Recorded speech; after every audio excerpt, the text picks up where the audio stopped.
సంవత్సరాల తరబడి ఎన్ని మందులు వాడినా మీ మోకాల నొప్పులు తగ్గట్లేదా? ప్రాణ పెయిన్ క్లినిక్ లో అత్యాధునిక చికిత్స. ప్రస్తుతం మనతో పాటు ఉన్నారు సైబర్ క్రైమ్ ఎస్ఐ తిరుపతి గారు. ఒక్కసారి ఆయనతో మాట్లాడదాం.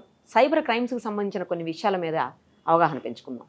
నమస్తే అండి. నమస్తే మేడం. ఇప్పుడు చూస్తున్నాము అసలు సైబర్ క్రైమ్స్ ఎంత ఘోరంగా అయిపోయినాయి అంటే రోజు 100 కేసులన్నా రిజిస్టర్ అవుతున్నాయేమో హైదరాబాద్లో అనిపిస్తోంది. Exactly madam. సో ఇలాంటి పరిస్థితుల్లో అసలు ఎక్కడ జాగ్రత్తగా ఉండాలి, తర్వాత ఏదైనా ఇన్సిడెంట్ జరిగినప్పుడు ఇమ్మీడియట్గా ఏం చేయాలి? అంటే ఏదో ఒకటి మనకి లింక్స్ వస్తుంటాయి, లేదంటే కాల్స్ వస్తాయి, మన దగ్గర నుంచి మనీ పోతుంది, మనకు తెలిసి ఆ విషయం అర్థమైపోతుంది. అర్థమైపోయిన ఇమ్మీడియట్గా మనం చేయాల్సింది ఏంటి? అన్నోన్ లింక్స్ వచ్చినా కానీ, లేకపోతే ఏదైనా కాల్స్ మనకి ఏదో అమౌంట్ పంపించమని చెప్పడం కానీ, లేకపోతే వాట్సాప్లో ఏదో మీకు ఈడీ అని, లేకపోతే మీరు ఏదో ఫ్రాడ్ చేసిర్రు, మీకు అరెస్ట్ చేస్తామను వాట్సాప్ మామూలుగా ఫేక్ డాక్యుమెంట్ పెట్టి మీరు అమౌంట్ పంపిస్తే దీన్ని మేము మొత్తానికి ఎఫ్ఐఆర్ తీసేస్తామను, ఏదో విధంగా ఫ్రాడ్స్ ఏమైనా మీకు అన్నోన్ అనిపించినప్పుడు వెంటనే గోల్డెన్ అవర్ అంటే 1930కు కాల్ చేయాలి. తర్వాత 1930 కాల్ చేయాలి మేడం. కానీ నేను విన్నానండి 1930 నంబర్ అసలు చాలా కంటిన్యూస్ బిజీ వస్తుంది, అది అవ్వట్లేదు. ఎందుకంటే నాకు ఈ మధ్యనే తెలిసిన వాళ్ళు ఎవరు ఎక్స్పీరియన్స్ ఇది తెలిసిన వాళ్ళు ఎవరికి ఏదో ప్రాబ్లం అయితే వాళ్ళు 1930కి ఎన్నిసార్లు కాల్ చేసినా కూడా కనెక్ట్ కాలే. అయితే ఇక్కడ ఏమవుతుందంటే మేడం, నెంబర్ ఆఫ్ క్రైమ్స్ జరుగుతున్నాయి కాబట్టి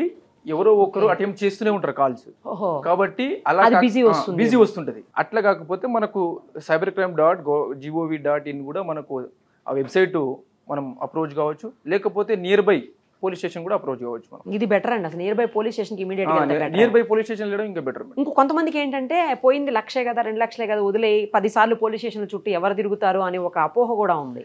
అటువంటిది ఏం పెట్టుకోవద్దు మేడం. కంపల్సరీ మనకి ఏదైతే గోల్డెన్ అవర్లో మనం 1930 కాల్ చేయం కానీ మనం అంతో ఇంతో ఫ్రీజ్ చేయడం, అంటే వాళ్ళ అకౌంట్ హోల్డ్ పెట్టేసి ఫ్రీజ్ ఎంత అయితే వాళ్ళ అకౌంట్లో అమౌంట్ ఉంటుందో అంతో ఇంతో మనం దానికి బెటర్ కంబ్యాక్ చేయడానికి చూస్తాం మేడం. ఓకే, అంటే ఏదైనా అలాంటి ఇన్సిడెంట్స్ ఉన్నాయా అండి ఈ మధ్యకాలంలో జరిగినవి? ఏదైనా ఫ్రీ చేయగలిగారా? చాలా జరిగినాయి మేడం. చాలా మనం రికవరీ కూడా చాలా అమౌంట్ మనం రికవరీ చేసినాము. ఎవరైతే విక్టిమ్స్ ఉంటారో వాళ్ళకు ఇప్పించడం కూడా జరిగింది. అంటే ఒకసారి అకౌంట్లోకి, ఇప్పుడు ఒక అకౌంట్లో నుంచి మీ అకౌంట్లో ట్రాన్స్ఫర్ అయిపోయింది అనుకుందాం సపోజ్, మీ అకౌంట్లో ట్రాన్స్ఫర్ అయిపోయిన తర్వాత మీరు ఎలా ఫ్రీ చేయగలుగుతారు? అసలు మన వెబ్సైట్కి వెళ్ళి ఒకసారి నార్మల్గా వాళ్ళ అకౌంట్ని మనం అంటే బ్యాంకులతో కన్సల్ట్ అయ్యి దానికి ఫ్రీ చేసేస్తాం మేడం. అంటే ఎంత అయితే అమౌంట్ వాళ్ళ బ్యాంకులో అమౌంట్ ఉంటుందో అది అంతవరకు క్లోజ్ అయిపోద్ది. వాళ్ళు తీయలేరు, ఇక అమౌంట్ని తీయలేరు. అంతకు ముందు తీసి ఉంటే మాత్రం మనం ఏం చేయలేము. ఒకవేళ అమౌంట్ అకౌంట్లో ఉంటే మాత్రం వాళ్ళు తీయలేరు, ఇక ఆ విధంగా ఫ్రీ చేసేస్తాం. సో అందుకే గోల్డెన్ అవర్ అయితే. అందుకనే ఏదైనా కానీ కంప్లీట్ తొందరగా ఇవ్వమని ఎందుకు చెప్తామంటే ఆ అమౌంట్ మొత్తం వాళ్ళు తీసేయకుండా, మొత్తానికి వెళ్ళిపోకుండా ఎంతో ఉన్నదన్నా మనం దానికి విక్టిమ్కు ఇప్పటికి ఉంటుంది. కాబట్టి ఆ గోల్డెన్ అని చెప్పేది దాని గురించి అన్నట్టు. ఎంత వీలైతే అంత తొందరగా 1930 లేకపోతే వెబ్సైట్ లేకపోతే నియర్ బై పోలీస్ స్టేషన్కి అప్రోచ్ కామని చెప్తాం మేడం. ప్రతి పోలీస్ స్టేషన్లో సైబర్ క్రైమ్కి సంబంధించింది డిపార్ట్మెంట్ ఉందా అండి? ఉంది మేడం, ప్రతి పోలీస్ స్టేషన్ ఉంది మేడం. ప్రతి పోలీస్ స్టేషన్ మనం నియర్ బై ఎవరైనా అవేర్నెస్ లేకుండా మీరు కావాలంటే ఎప్పుడైనా పోవచ్చు, అక్కడ కనుక్కోవచ్చు. కాబట్టి కంపల్సరీ 1930 కాకపోయినా అక్కడ బిజీ వచ్చిన వెబ్సైట్ మీరు అంటే కొందరికి వెబ్సైట్ తెలియకపోవచ్చు, కాబట్టి సైబర్ క్రైమ్ అది ఉండకపోవచ్చు, కాబట్టి direct near by police station వెళ్ళిపోవచ్చు మేడం.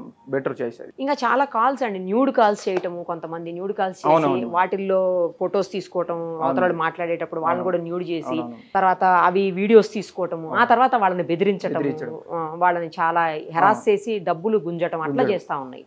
కొన్ని కేసెస్ జరుగుతా ఉన్నాయి, చాలా ఉన్నాయి మేడం. అట్లా ఇంకోటి ఫెడెక్స్ అనేది కూడా పార్సల్ ఏదో మీకు వచ్చింది, మీ డీటెయిల్స్ చెప్తే ఎంత అమౌంట్ కొడితే మీరు అది మీకు వచ్చేస్తారని చెప్పి, లేకపోతే మీ దాంట్లో ఏంటంటే డ్రగ్స్ ఉన్నాయి, లేకపోతే పాస్పోర్ట్లు అంటే మామూలుగా చిల్లని పాస్పోర్ట్ ఉంటాయి కదా మేడం, అవి ఏదో పెట్టేసి లేదు నువ్వు ఫ్రాడ్ చేసినావు అని చెప్పి నువ్వు కంపల్సరీ డబ్బులు ఇవ్వకపోతే ఇవన్నీ నేను బయట పెట్టేస్తా, లేకపోతే నీకు ఏదో కేసు పెడతా, ఏదో బెదిరించినప్పుడు ఆటోమేటిక్గా విక్టిమ్ ఏమవుతుందంటే నిజంగానే జరుగుతుందేమో అనే ఫీల్ అయ్యి అమౌంట్ ఇచ్చేస్తుండు. తర్వాత బాధపడుతుంది. అది కాదు, ఇక్కడ ఏమవుతుందంటే మేడం, అది ముందు జరగక ముందే ఎవరైనా మాకు అప్రోచ్ చేయరనుకో ఏదో ఒకటి చేయొచ్చు, కానీ జరిగినాక మొత్తం అమౌంట్ ఇచ్చేసినాక వచ్చి బాధపడుతున్నారు.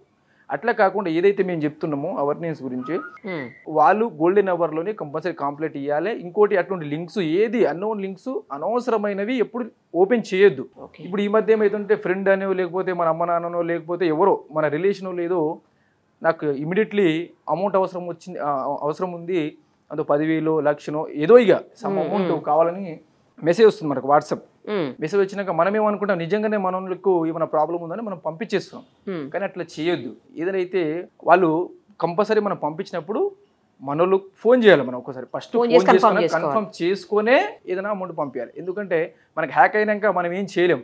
అక్కడ అమౌంట్ వెళ్ళిపోయినాక నిజంగా నేను పంపించినప్పుడు వచ్చినాయంటే నాకెప్పుడు పంపించినా నేను ఎప్పుడు మీకు చెప్పిన అనే రోజులో చాలా చూసినాం మేము. కాబట్టి అటువంటి ఉన్నా మెసేజ్ ఉన్నా ఏది మన అమౌంట్ పంపించాలంటే కంపల్సరీ కన్సల్ట్ ఎవరైతే పర్సన్ ఉంటారో కన్ఫర్మ్ చేసుకున్నాకనే అమౌంట్ పంపించాలి. ఓకే. ఈ మధ్య కాలంలో ఫేస్బుక్ అకౌంట్లు కూడా హ్యాక్ చేయటం, అక్కడి నుంచి కూడా వాటిల్లో మెసేజ్లు పెట్టడం అలా కూడా జరుగుతున్నాయి. అదే మేడం, ఇవే ఎక్కువ ఉన్నాయి మేడం. ఇవి ఏవైతే మీరు హ్యాక్ అంటారు కదా, అదే ఫేస్బుక్ లేదో న్యూడ్ ఫోటో మీరు అన్నట్టు న్యూడ్ ఫోటో పెట్టేయడము, ఇది మీరు ఏదో ఇది చూసిరు కంపల్సరీ నేను బయట పెట్టేస్తా మొత్తము, లేకపోతే అమౌంట్ ఇప్పుడు మీరు చెప్పిన అమౌంట్ ఇవి చాలా ఉన్నాయి. ఆ న్యూడ్ ఫొటోస్ కావచ్చు, లేకపోతే ఇవి మీరు చెప్పాను కదా ఈడీ అని, లేకపోతే నేను ఆర్బీఐకి వెళ్ళి మాట్లాడుతున్నాను, నార్మల్ కొన్ని ఉంటాయి. మీరు అక్కడ ఫ్రాడ్ చేసిరు కాబట్టి అమౌంట్ కంపల్సరీ మీరు కట్టాల్సిందే, లేకపోతే మీ దగ్గర ఎఫ్ఐఆర్ ఫైల్ అయింది. వాళ్ళు ఏం చేస్తారంటే మనకు ఎఫ్ఐఆర్ కాపీ అదే నార్మల్ గా ఒక రిపోర్ట్ కూడా డమ్మీది పెడతారు అన్నట్టు, అరెస్ట్ వారెంట్ ఫేక్ది మనకు వాట్సాప్ పంపిస్తారు. ఫేక్ అరెస్ట్ వారెంట్ పంపించి మీకు అరెస్ట్ చేస్తాము చెప్పంగానే మనం మీకు డీటెయిల్స్ అన్ని ఉన్నాయి కంపల్సరీ అరెస్ట్ చేస్తామని మనం కూడా భయపడి ఏం చేస్తారంటే జనాలు అమౌంట్ కొట్టేస్తారు, అది తీసేస్తాం మీకు అరెస్ట్. అసలు మన ఆధార్ కార్డు డీటెయిల్స్ కావచ్చు, పాన్ డీటెయిల్స్ కావచ్చు, అసలు వాళ్ళ దగ్గరికి ఎలా చేరుతున్నాయండి ఇవన్నీ? అయితే ఇక్కడ ఏమైతుందంటే మేడం, మన అకౌంట్ హ్యాక్ అయినప్పుడు ఆటోమేటిక్ గా వాళ్ళకు మన ఆధార్ కార్డ్ డీటెయిల్స్ ఎట్లయితే మన ఫోన్ నెంబర్ మీద ఉంటాయో ఆ డీటెయిల్స్ అన్ని వాళ్ళకి వెళ్ళిపోతాయి. మనము ఏదైనా సిమ్ కొనుక్కుంటే మనం అన్ని డీటెయిల్స్ కంపల్సరీ ఇస్తాం, ఆధార్ కార్డు ఏదో ఒకటి ఇస్తాం, ఆ డీటెయిల్స్ అన్ని వాళ్ళకి వెళ్ళిపోతాయి హ్యాక్ చేయంగానే. అంటే ఆధార్ కార్డు ఉండటం కూడా తప్పేమో ఇప్పుడు, కానీ ఆధార్ కార్డు లేకపోతే కుదరదు, అదే ఐడెంటిఫికేషన్ కదా మనకి ఇక్కడ. సో ఎలా సేవ్ చేసుకోవాలి వాటి నుంచి? సేవ్ చేయాలంటే ఒకటే మార్గం మేడం, ఏదైతే మనకు అటువంటి లింక్ వచ్చినప్పుడు ఎవరు ఓపెన్ చేయొద్దు. ఇంకోటి ఫోన్ కాల్స్ వస్తాయి, అటువంటి ఫోన్ కాల్స్ అన్నోన్ వచ్చినప్పుడు అసలు లిఫ్ట్ చేయొద్దు. ఇంకోటి ఏంటంటే ఈ మెసేజ్లు ఏదో మనకు అట్లా అరెస్ట్ వారెంట్ అవి వచ్చినప్పుడు కంపల్సరీ నియర్ బై పోలీస్ స్టేషన్కో లేకపోతే 1930కో ఇట్లా కాల్ చేసి కన్ఫర్మ్ చేసుకోవచ్చు. దాంట్లో ఎటువంటి డౌట్ లేదు మేడం. నేను ఈ మధ్యకాలం ఇంకొకటి కూడా విన్నానండి, ఏంటంటే ఎవరో తెలిసిన ఆయనకి ఫోన్ వచ్చింది, ఏంటంటే వేరే ఎవరో వాళ్ళ ఫ్రెండ్ లోన్ తీసుకున్నాడంట, ఆ లోన్ కి నీ నంబర్ పెట్టారు, ఆ లోన్ కట్టట్లేదు నువ్వు కట్టని చెప్పి అడుగుతున్నారు. అయితే అసలు ఇతనికి వాళ్ళెవరో తెలియదు, ఏమైతుందంటే మేడం, ఇప్పుడు మీ నెంబర్ నా దగ్గర ఉందనుకోండి, ఫస్ట్ ఎమర్జెన్సీ నెంబర్ కొన్ని పెట్టుకుంటాం మనం. అంటే ఎవరైనా కాల్స్ వచ్చినప్పుడు ఎమర్జెన్సీ ఏ ఫోన్ అయితే మనం లిఫ్ట్ చేయాలనుకుంటాం, కొందరు ఎమర్జెన్సీ లేకపోతే దగ్గర ఇట్లా పెట్టుకుంటాం. వాళ్ళు ఏం చేస్తారంటే ఇప్పుడు ఆ లోన్ అయితే నేను తీసుకున్నాను అనుకో, సపోజ్ నేను ఫోన్ ఎత్తట్లేదు అనుకో, ఎవరైతే దాంట్లో వాళ్ళ కాల్ డాటా కూడా వాళ్ళు తీసుకుంటారు. ఫోన్లో కాల్ డాటా తీసుకొని మీరు ఇమీడియట్లీ ఎవరైతే నెక్స్ట్ పర్సన్ ఎవరు ఉన్నారు ఆ నెక్స్ట్ పర్సన్ కు కాల్ చేస్తారు. కాల్ చేసి మీ కూడా ఇట్లా తీసుకుంటారు, నెంబర్ ఇచ్చారు, లేకపోతే అతని ఫ్యామిలీ ఏదో న్యూడ్ ఫోటోల్సో లేకపోతే ఇట్లా అది కంపల్సరీ మీకు పంపిస్తాము వాళ్ళకి చెప్పండి, లేకపోతే అట్లా మీరు కట్టండి అని అడిగిన పరిస్థితి. వాళ్ళు కట్టట్లేదు కాబట్టి మీరు కట్టండి, మీ నెంబర్ ఇచ్చాడు మీరు కట్టండి అంటున్నారు అతన్ని. నార్మల్గా అదే జరిగేది మేడం. ఎవరైతే ఆ నెంబర్ అయితే మనం సేవ్ చేసుకుని ఉంటామో అది ఇమీడియట్లీ వాళ్ళు ఏదో ఇప్పుడు రిలేషన్ లో బ్రదర్ ఫాదర్ లేకపోతే ఫ్రెండ్స్ కూడా మేడం. ఇక్కడ ఏంటంటే ఎవరైనా కావచ్చు బ్లాక్మెయిల్ అంతే, వాళ్ళకి ఏం తెలియదు, కాకపోతే మీ ఓడే మీరు కట్టాలి, ఈయన ఎత్తాడు కాబట్టి మొత్తం స్విచ్ ఆఫ్ పెట్టుకుంటాడు. ఇప్పుడు ఇది లొల్లి ఎందుకు నాకు ఏదో హరాస్ చేయడము అట్లా చేయడం వల్ల మెంటల్ గా ఫిక్స్ అయ్యి స్విచ్ ఆఫ్ చేసుకుంటాడు. నెక్స్ట్ ఎవరికి చేయాలి వాళ్ళు ఆ విధంగా చూస్ చేసుకుంటారు, ఒకరు కాకపోతే ఇంకోరు అన్నట్టు. ఈ లోన్ యాప్స్ కూడా చాలా సివియర్ గా అవుతున్నాయండి. అవునవును. ఈ లోన్ యాప్స్ ఏంటంటే ఎక్కువ జరిగేదంటే స్టూడెంట్ కు మేడం. ఇది స్టూడెంట్ ఏంటంటే అమ్మ నాన్న దగ్గర అమౌంట్ అడగకపోవడము, అంటే చెప్పలేకపోవడము, కొన్ని ఉండడం వల్ల ఏదో జల్సగా బయట ఏదో చేద్దామనో లేకపోతే వాళ్ళకి ఏమైనా అవసరం ఉండో వాళ్ళు ఏం చేసేస్తారంటే 50,000 ఏదో అని లోన్ యాప్స్ ఇక ఎవరో చెప్తారు, ఇక ఫ్రెండ్స్ ఎవరో చెప్పినప్పుడు వాళ్ళు దాంట్లో తీసుకుంటారు. తీసుకున్నాక ఇలా కట్టకపోవడము కొంచెం అటు ఇటు అయినప్పుడు వాళ్ళు ఏం చేస్తారంటే వాళ్ళ అకౌంట్ హ్యాక్ చేసి మొత్తము మీ ఫ్యామిలీ న్యూడ్ ఫోటోస్ పంపిస్తాను, నువ్వు పంపించకపోతే కంపల్సరీ కట్టాలి, లేకపోతే నీకు ఏదో చేస్తామనగానే ఇక్కడ స్టూడెంట్ భయపడి ఏదో సూసైడ్ చేసుకోవడము అవి చాలా జరుగుతున్నాయి.